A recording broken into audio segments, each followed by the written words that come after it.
How's it going, guys? My name is Linus, and today we're going to talk about how to keep your tracks organized. Obviously I'm using FL12, the newly updated version with all this stuff. So I'm going to leave a download to the project file for the template in the description, but we're just going to talk about how generally you would keep your tracks organized. So obviously you can see we have all these different sections and subsections. Just the basic stuff you're going to need to start off producing. If you're starting to produce, or you just need something to go off of to base your organization on, this is the best video of how to do it. So when organizing your tracks, you obviously want to have a set BPM of what you're usually going to do this at, which for me, 128 if I'm going to make something that I don't really generally want to have a BPM set for.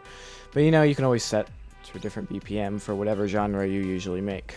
So yeah, and obviously for your second one, you want to have all of the stuff that you usually use most to have right here ready. Sampler, I would always usually put a sampler there to have your key that you're going to be using set in the sampler. Or if you want to have a set type of chord that you're always going to use, you can always do that in the piano roll with ghost notes on. I always have a piano set for Nexus, the Nexus Grand Piano, and I already have a Channel FX set for it. So let's see if I can play it.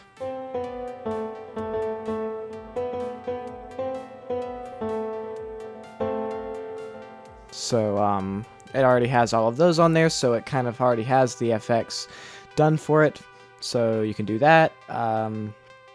Obviously, I am a big Sylenth user through every single one of them. So I just, inserted one and copied it a couple times to have it ready. You can have, like, a type of kick ready and have it already, EQ'd and everything. So you can, just set up what you want for here. And then, you see I have a sampler for my lead. So it's my samplers there, and then I have my harmless for the basses I use. And so, generally everything you're going to want to use in your sequencer is right here for your pleasure when you go and use this. Now, for the side panel thing, you don't really have to follow what I do, but just a general overview of how to use it is we're going to start at 30 right here. You right click, and obviously you get all of these, and you can, what I did to get those, oh man, sorry, my bad. To get those set up so perfectly, what you're actually going to do, let's say you're going to start a new one. Let's say you're going to start rename. Let me see how I did this. It's been a long time. Should be a way to, yeah, you can set the size. You can lock to this size. Performance, you can set the beats for this. What else? Auto name clips. Just kidding, maybe? Oh yeah, here we go. So you could set all of your, like, what all of it does. Like, you could just, set male, female. I guess those for vocals. And then, your synths.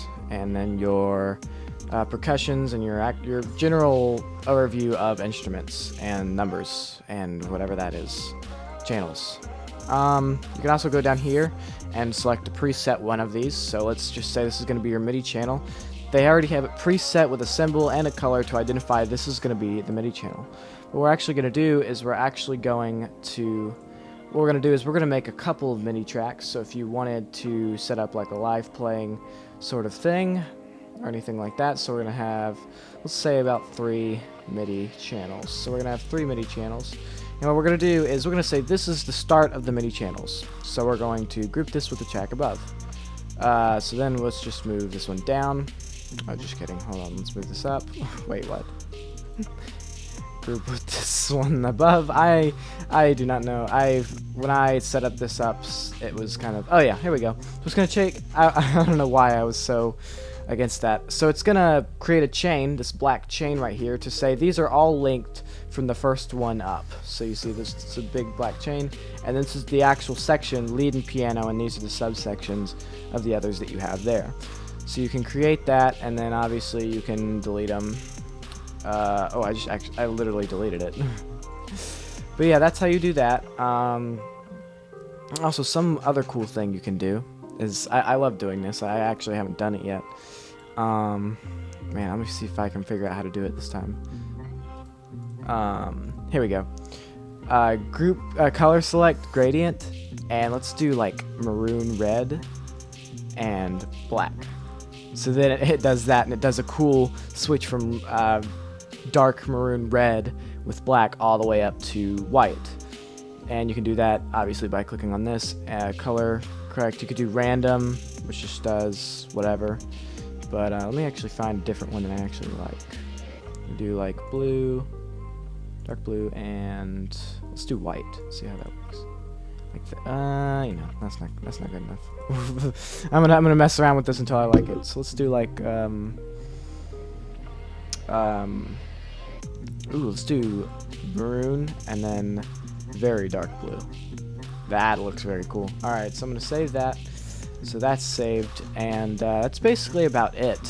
There's nothing really other to anything else to kind of organize, really. I mean, you could sort these if you wanted to. I usually don't, though. You can set a marker for, like, if you want to give yourself a goal of what you want your general track, how long you want it to be. You can figure out what the time you want it to end is, and then actually oh, I don't know what's happening there. Some seizures happening there. And then, you know, go set, I don't know how actually the it works, but go find when 3 minutes starts, and then put one there. And if you want your goal basically to make a track over 3 minutes long, then you have that marker set there, so you can say, oh well, do I want this song to be very long or very short? You can base it off that, based on what you want to do. And let me show you how to do that actually. There's a way to do it. There is a way to do it, I just don't know how to. Time markers, add one, and you can name it start. I'm gonna name that one start.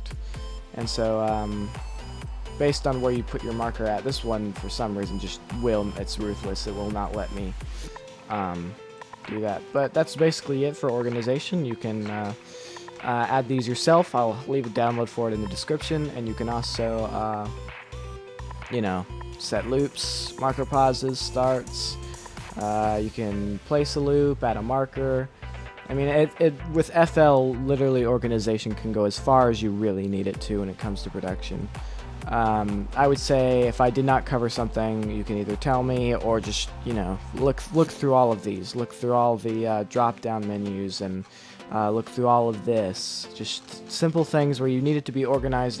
There's most likely a way to organize it, especially with this. You know, usually I would keep my synths and my pianos up here, and I would make my drum beats equalizations start at 40 and go up from there. And then my sweeps would go from 100 to 103. And that's how I base my stuff off of. Of course, there's a lot of organizations with the mixers, like you can create a group, there's separators, you can dock them, move left and right, channel routing.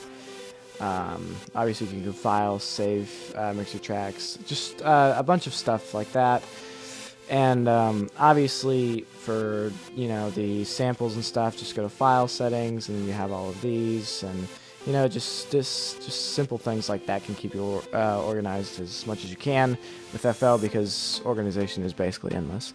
So I hope this video helped you out. I'll be starting actual production videos after this one. Just wanted to get some things set and done, so I'll drop the FLP in a media file link, hopefully, if I know how to do that. And I'll see you guys in the next video.